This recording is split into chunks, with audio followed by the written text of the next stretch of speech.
नमस्कार। ये हिंदी हेडलाइन है। मैं सुभाष राज। राम मनोहर लोहिया कहा करते थे कि जब सड़कें सूनी हो जाती हैं तो संसद आवारा हो जाती है। भारत के संसदीय लोकतंत्र के सिर पर लोहिया की यह पंक्ति किसी आपद संकेत की तरह नाच रही है। संसद में जिस तरह विपक्षी सांसदों को निलंबित किया गया है वह हतप्रभ करने वाला है। सरकार संसद में संवाद से पीछा छुड़ा रही है। उसे विपक्ष मुक्त संसद चाहिए जहां वह बिना किसी अवरोध और प्रतिरोध के मनचाहे बिल पास करा सके।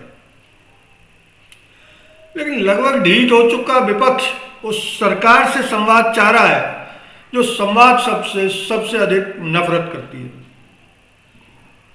संसद की सुरक्षा में 4 नौजवानों की सेंधमारी पर विपक्ष चाहता है कि गृह मंत्री सदन में बयान दें, लेकिन सरकार इसके लिए तैयार नहीं हो रही है।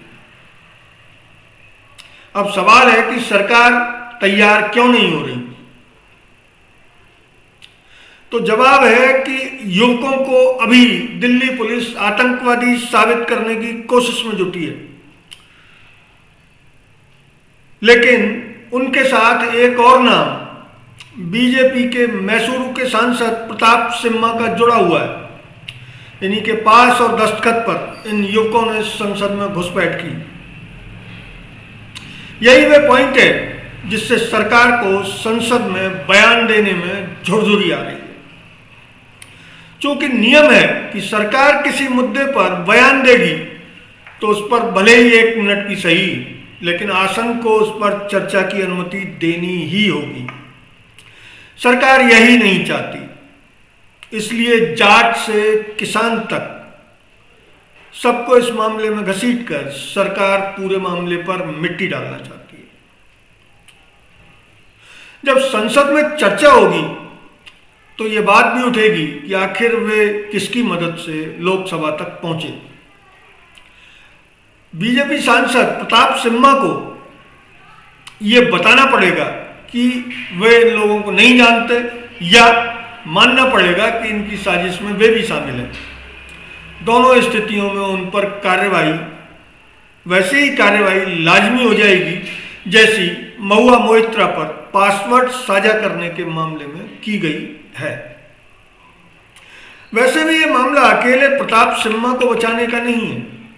ये स्पष्ट है कि संसद में घुसने वाले लड़के आतंकी नहीं हैं। उनकी पृष्ठभूमि की जांच हो चुकी है। यह भी सच है कि उन्हें संसद में सेंधमारी नहीं करनी चाहिए और इसके लिए उन्हें अदालत से सजा भी मिलेगी। इसके बावजूद संसद में अगर इस पर चर्चा होगी तो सरकार को अपने बयान में ये तथ्य भी शामिल करना होगा कि आखिर संसद में घुसपैठ के पीछे इन लोगों का मकसद क्या था। मकसद सामने आते ही प्रधानमंत्री की नीतियों पर सीधा प्रहार होगा, क्योंकि संसद के सेंधमार बेरोजगारी की हताशा में ऐसा घातक कदम उठाने को मजबूर हुए।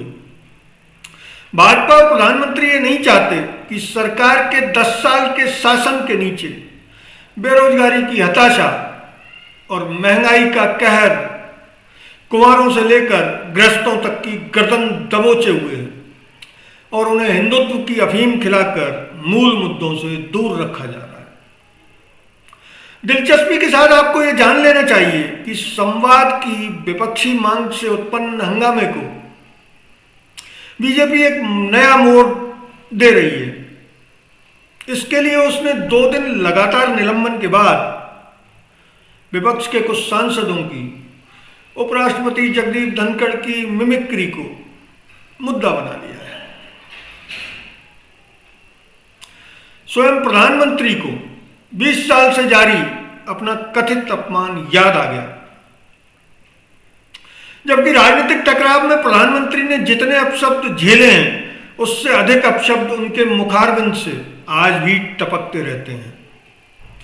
अगर इसमें उनके सहयोगियों और भक्तों के अपशब्द जोड़ दिए जाएं तो लोकतंत्र स्वयं चुल्लू भर पानी में डूब मरने को बाध्य हो जाएगा। अब बात माननीय उपराष्ट्रपति जगदीप धनखड़ की। राज्यपाल और उपराष्ट्रपति रहते धनखड़ ने जितनी अमर्यादित हरकतें और बातें की हैं, उनसे ये साबित है कि जिस लोकतंत्र की वे दुहाई दे रहे हैं, उससे उनका दूर दूर तक का वास्ता नहीं है।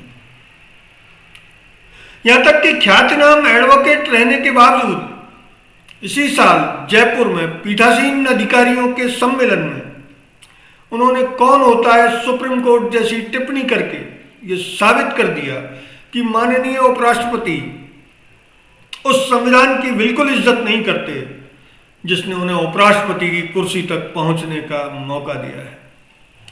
अगर वे संविधान में भरोसा करते तो ये कभी नहीं कहते कि सुप्रीम कोर्ट कौन होता है संसद के बनाए कानूनों की समीक्षा करने वाला। वे शायद ये भूल गए हैं कि संविधान निर्माताओं ने संसद के बनाए कानूनों की समीक्षा करने का अधिकार सुप्रीम कोर्ट को दिया है। अगर फिर से मूल सवाल पर लौटें कि आखिर सरकार संसद में बहस से क्यों भाग रही है, तो जवाब है कि देश की सड़कों को आंदोलन जीवियों से मुक्त यानी सूना कर दिया गया है और संसद उस आवारा की तरह व्यवहार कर रही है जिसे संवाद और नियम कानूनों से सख्त नफरत है। धन्यवाद। जय हिंद।